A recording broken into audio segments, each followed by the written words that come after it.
జై తెలంగాణ. నిన్న అమీర్పేట్లో జరిగినటువంటి దారుణమైనటువంటి అగ్ని ప్రమాదము, ఆ స్థలాన్ని పరిశీలించడానికి రావడం జరిగింది.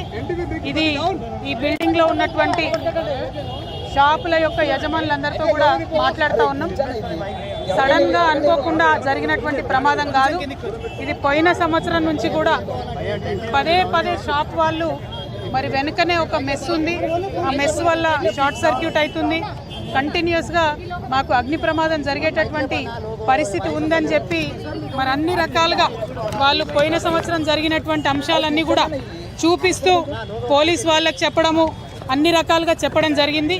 అయినప్పటికీ కూడా స్థానికంగా ఉన్నటువంటి మరి అధికారుల యొక్క నిర్లక్ష్యం, ఇది పోయిన సంవత్సరం జరిగినటువంటి లాస్ట్ మంత్ 3 monthsలో జరిగినటువంటి అంశాలను కూడా వారు చూపించడం జరిగింది.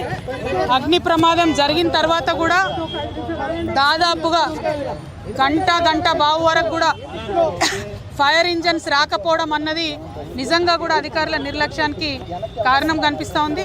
వచ్చిన తర్వాత సిబ్బంది చాలా ప్రయత్నం చేసిండ్రు, 3-4 గంటలు ప్రయత్నం చేసి మంటలు అదుపులోకి తీసుకొచ్చినటువంటి మాట వాస్తవం.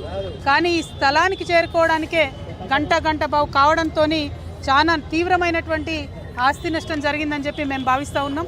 యావత్ తెలంగాణలో కూడా గత సంవత్సరంతో పోల్చుకుంటే మరి ఈ సంవత్సరం ఎండలు ఎక్కువ ఉండడంతో దాదాపుగా 33% అగ్ని ప్రమాదాలు ఎక్కువ అవుతున్నాయని వాతావరణ శాఖ వాళ్ళు చెప్తున్నారు.